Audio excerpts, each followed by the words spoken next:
All right, guys. So now we have Junior and Julian's rebuttal. We all good here, Thaddeus? Yep. All right. Let's see what Junior and Julian come up with. I just want to read Article 16 from this document that was published by Hamas. You can clearly read here, if you guys can all see it. It says, Hamas affirms that its conflict is with the Zionist project, not with the Jews because of their religion. Hamas does not wage a struggle against the Jews because they are Jewish, but wages a struggle against the Zionists who occupy Palestine. Yet, it is the Zionists who constantly identify Judaism and the Jews with their own colonial project and illegal entity. Is this from their updated version? Because, I mean, they literally quote the passage from Muhammad, which is not about Zionists, it's about Jews and their original charter. I know they didn't update along the way. Charter. I think this is just a document they put out recently. I don't think that this is the charter. Oh, okay. Let's see. So, yeah. Now they want to be, oh, no, we don't have a problem with Jews. Hamas rejects the persecution of any human being or the undermining of his and her right on nationalist, religious, or sectarian grounds. Hamas is of the view that the Jewish problem, anti-Semitism, and the persecution of Jews are fundamentally linked to the European history and not to the history of the Arabs and the Muslims or to their heritage. The Zionist movement, which was able, with the help of Western powers, to occupy Palestine, is the most dangerous form of settlement occupation, which has already disappeared from much of the world and must disappear from Palestine. So this is it's called the Document of General Principles and Policies from Hamas. Okay. Then we have this document here that I was able to pull up. So in other words, that's a document that once they realized that people could just point to their charter and say, what you're calling for the complete extermination of all Jews, kind of a big deal as far as us taking you seriously in any context. And then, no, we don't have a problem with Jews. It's just with the Zionists. And you saw the same thing on college campuses. No, we don't have a problem with Jews. It's just the Zionists. And then, yeah, the truth will come out. And by the way, it's complete nonsense. When they're talking, they're not saying Zionists. They're saying Jews. When they talk in Arabic, when they do translations and stuff, they'll say the Zionists. When they're talking to their Arab buddies, it's the Jews, and we will strike the Jews. Nice try, guys. If you're in Israel, there really isn't a difference because, I mean, Zionism just means that you believe that Israel has a right to a state, a national state. And if you live in the state, you probably believe the state should exist. So it's just a word game. And it's really pathetic because people use this word Zionism to be anti-Semitic all the time, not just Hamas, but all kinds of people use it. They say the most disgusting things that they obviously intend to apply to all Jews. And they say, but I'm only talking about Zionists, as if there's a difference in their mind. Of course, there is technically a difference, but there's no difference in the mind of people who are using that language. Yeah, and some of their slogans, the Khaybar slogan, it's not about Zionists, guys. That's directed towards Jews. It's Jews. Army of Muhammad's coming for you. That says, this was in 1988, okay, just to prove to you how Hamas is evolving its views and how its views were never how you described it. So in this He literally quoted their charter to show what their views are. And then he says, just to show you that that wasn't their view. Okay. He says their views have changed, but also their views have always been this way, right? Yeah. Yeah, and I have to say their views haven't changed at all, as far as I can tell. Their propaganda has changed. Like back then they could say it, and now other people are watching and they use their charter against them to show what their real agenda is. And so, yeah, now they moderate their language to appeal more to a Western audience. A charter. This is article, I believe, this is in the introduction. In Article 20, here, if I just pull it up, it's going to say the same thing I just said, but just in a different language. This is the Islamic spirit which ought to prevail in any Muslim society, a society which confronts a vicious, Nazi-like enemy who does not differentiate between man and woman, elder and young, ought to be the first to adorn itself with this Islamic spirit. Our enemy pursues the style of collective punishment, which I've proved that Israel is collectively punishing and that this is illegal under international law. Israel is collectively punishing Palestinians, right? And they're destroying properties and pursuing them into exile and places of assembly. It has resorted to breaking bones, opening fire on women and children, the old, with or without reason, and to setting up detention camps where It is weird that they have a problem with collective punishment. I mean, when Hamas launched their attack, they were killing everyone. It wasn't, we just have to get the military or the leaders or something like that. They were killing tons and tons of civilians. But also, if you really have a problem with this sort of collective punishment, I mean, what happened? What happened when some of the Jews in Medina turned against Muhammad? What did he do? He slaughtered everyone who'd reached puberty and enslaved the rest. So what is that? You're punishing the entire population, even the civilians. So if you regard it as evil, then Muhammad was an evil scumbag, Junior, according to your own reasoning here. Thousands upon thousands are entered in inhuman conditions. In addition, it destroys houses, renders children orphans, and issues oppressive judgments against thousands of young people who spend the best years of their youth in the darkness of prisons. The Nazism of the Jews does not skip women and children. It scares everyone. They make war against people's livelihood, plunder their monies, and threaten their honor. In their horrible actions, they mistreat people like the most horrendous war criminals. Exiling people from their country is another way of killing them. As we face this misconduct, we have no escape from establishing social... You know who exiled lots of Jews, entire tribes of Jews, before slaughtering the Jews of Qurayza? Muhammad. Kicked out entire populations. In fact, Muhammad said, it wasn't carried out until Umar, but Muhammad said that he would expel the Jews and Christians from the entire Arabian Peninsula and not leave any but Muslims there. There were Jews and Christians living there for centuries. Muhammad said, expel them all. So you're saying, kicking someone off a land is worse than killing them and so on. Interesting. So Muhammad, I have to say, based on Junior's presentation, Muhammad is like absolutely evil, terrible, terrible, terrible. Can't even be called a human being based on how evil he was, according to Junior. Solidarity among the people from confronting the enemy as one solid body, so that if one organ is hurt, the rest of the body will respond with alertness and fervor. I've said this many times. Hamas is just another resistance group. Yes, they may have stemmed from the Muslim Brotherhood. That's where they got their terrorist label. But they do not act like terrorists. Israel has this fake PR campaign like 40 beheaded babies, Hamas is raping our women and children, when in reality, every accusation from Israel is actually a confession. Whether they have evidence or not about Hamas doing this doesn't matter, because we have evidence that Israel is doing these things. We've shown you.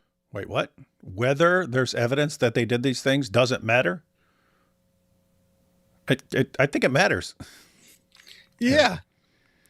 Everyone who actually investigated, including like leftist journalists who went and actually looked at the evidence, said, yeah, there was massive like sexual assault of women and so on during the attacks. I thought the whole rebuttal was strange because, like, his opening was that Israel's bad, right? And then in his rebuttal, to like reinforce his points, he reads Hamas documents that say Israel's bad. Okay, is this supposed to be evidence or what?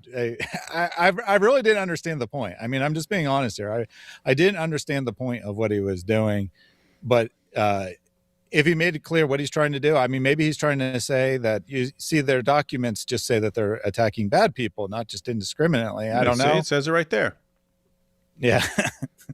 So if it's trying to show who Hamas is, then maybe it makes sense. But I interpret it as him trying to show that Israel is bad because Hamas says they're bad, which was just very strange to me. Yeah, it says it right here. It says it right here. They're bad. We don't even understand. Don't even understand what the problem is. Okay. All right. Evidence.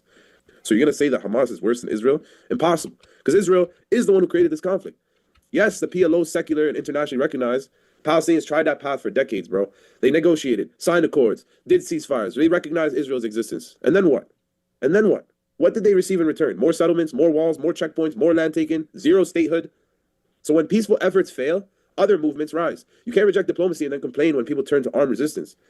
Hamas's ideology is misrepresented on purpose. People wave around English PDFs like Apis. He says, "You hear this? You can't reject diplomacy." Israel offered them a two-state solution about 100 billion times, and they rejected it every time. No, you have to give us everything. And then just, when you have a war, then it's, all we want is a two-state solution. No, guys, that is not what from the river to the sea means. From the river, what river? Jordan, to the sea, what's that? Mediterranean. What is that in between there? All of Israel. We know what you guys want. It's just, it's this response is made for low IQ morons who just think, they just want to be left alone in their little spot and Israel won't leave them alone. No, they want all of it and they demand all of it and they will not accept anything else. Yeah, that's correct. My understanding of this is that there was a very good peace deal brokered by the United States and other parties. Israel signed on it. Yasser Arafat was going to sign on it for the PLO. And then at the last minute, he said, no, I don't want that to be my legacy. I don't want to be the person who said, I acknowledge that Israel is allowed to exist. And so the deal fell apart. But it wasn't because of Israel, right? The only people that rejected it was the Palestinian side. Israel has always advocated for a two-state solution.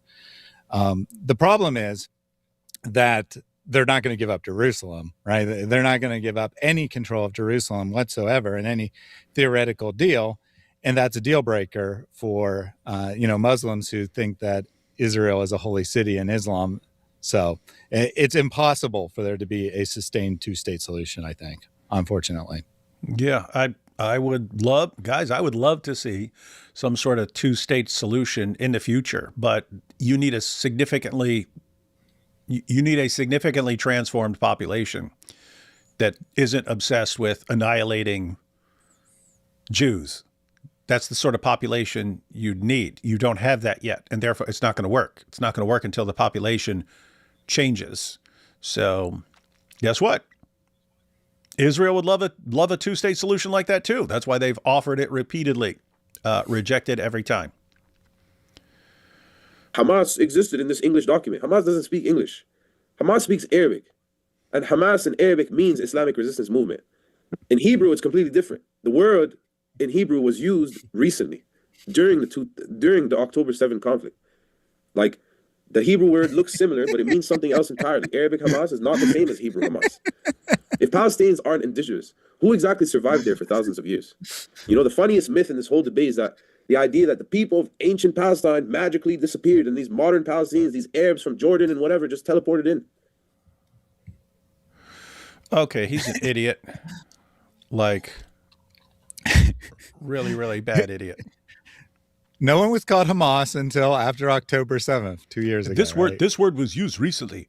October 7th. Okay, we've got the Hamas charter from the 1980s, buddy. This word was used recently. Oh my goodness. All right, now we have AP and Issa's rebuttal, and then we got the horrible abuse of an innocent stuffed monkey. Yeah. AP's rebuttal. AP and Issa's rebuttal. Junior acknowledges that he was actually lying about the name Hamas, but then he just kind of tries to explain it without actually admitting that he lied, that he made that up, which is very, very interesting. We can literally find the document in Arabic and can read it also, and we can see that they called it Hamas there as well. He repeatedly represents or misrepresents the history of the region. He further makes the claim that the Jews came from America and this and this and that. I wonder if he knows that the majority of Jews in Israel today are not Ashkenazi Jews, meaning they are not of Western Northern European origin. The majority of Jews in Israel today are of Mizrahi and Sephardic origin, meaning they have nothing to do with those typical, stereotypical white, Polish, American, German, whatever Jews that you want to make this about. So yeah, you have Jews. I forget what some of the groups have different names and so on, but you have Jews who are just there forever. Then you have Jews who did come from Europe or America and so on, but then you had Jews who came there because they were being expelled from Muslim nations and so on. So yeah, you had lots of Jews coming from like Iran and places like that. So you have Jews coming from completely different areas. The Junior lumps them all together. They all came from Western nations.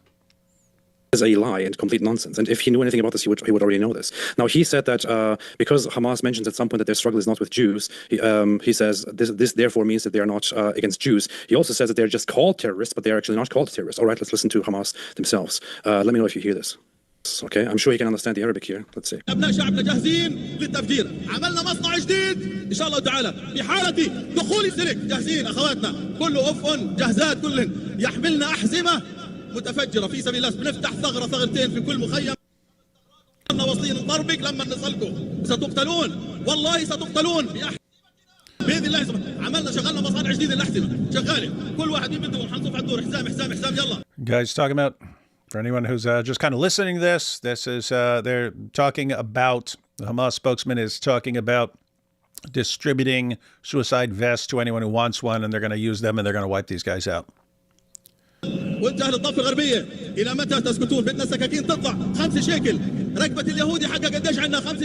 How much does the throat of a Jew need to cost us? He incites the Palestinians in the West Bank to also join in the terrorism and to buy themselves a knife and cut the throat of a Jew. This is the Hamas that Junior here tries to defend as not terrorists. Let's see what Hamas themselves say about that kind of stuff. You want to pause for Right a second? What's up? AP didn't emphasize it, but right before he says, how much should a Jewish life cost? He says it's 5 shekels. So it costs 5 shekels to buy a knife. That's all a Jewish life is worth. Yeah. Yeah, 5 shekels, guys, that's like, what, $1.70? Something like that? Something like that. في هذا اليوم وفي هذه التجليات بفضل الله سبحانه وتعالى لنتطلع إلى أمرين مهمين نحن قاب قوسين أو أدنى منهما. أولا هو تنظيف فلسطين من. First is the cleansing of Palestine of the filth of the Jews. Let's see if he says Zionists. Oh, nope, he said Yehud. Sorry, Jews. وهو قاب قوسين أو أدنى 4 سنوات إخواننا 2022 بنكون خلصنا منهم. We will be rid of them by 2022. Good luck with that. أما الأمر الثاني وهو إقامة الخلافة بعد أن تتعافى الأمة من سرطانها وهو اليهود بإذن الله سبحانه وتعالى أنه لا يعني. There you go. This is the Hamas-appointed spokesperson speaking directly to the Arabs in Gaza, telling them, this was in 2018, in 4 years we will be ready, we will cleanse the land of the filth of the Jews, and once we are rid of the Jewish cancer, we will achieve our second goal, which is to re-establish the caliphate. This is one of the main reasons why I want to tell those people who don't care about the conflict, or those people who say, oh yeah, they're probably just resisting and all that. It's not just about Israel and Palestine, okay? This is about everything and everybody. These terrorists are Islamic terrorists. They're not very different from ISIS. Their ultimate goal is, according to their own speakers, according to their own appointed people, to establish the caliphate and restart the Islamic conquests, including slavery, the subjugation of all Jews. Dang, we got Isa there nodding in agreement.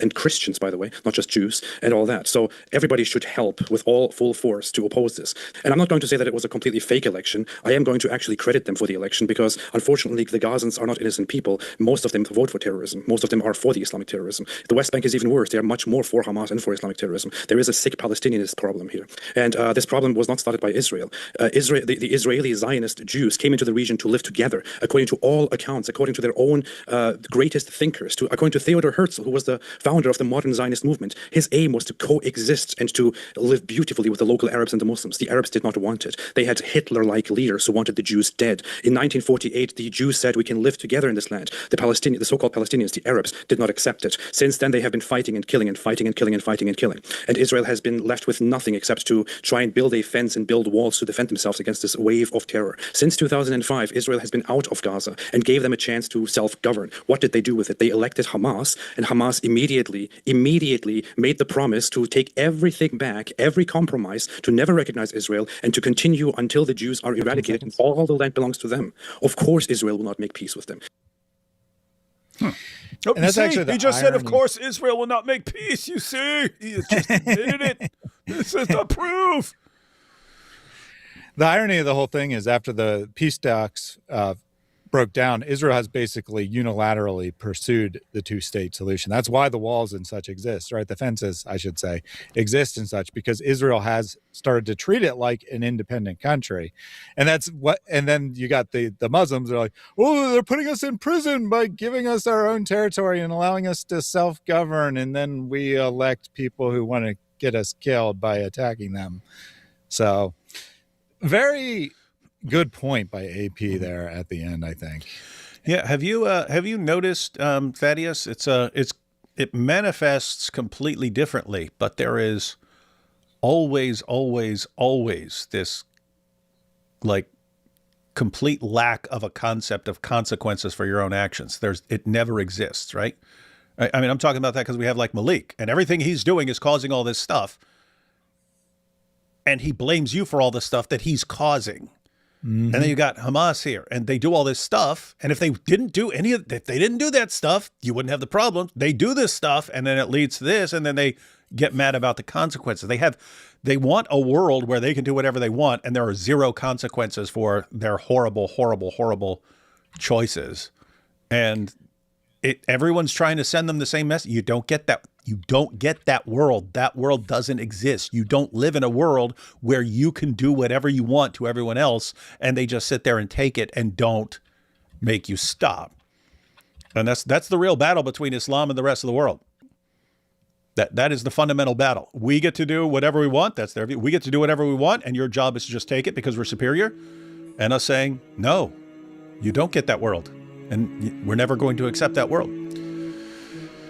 And then throwing tantrums because they can't get their way.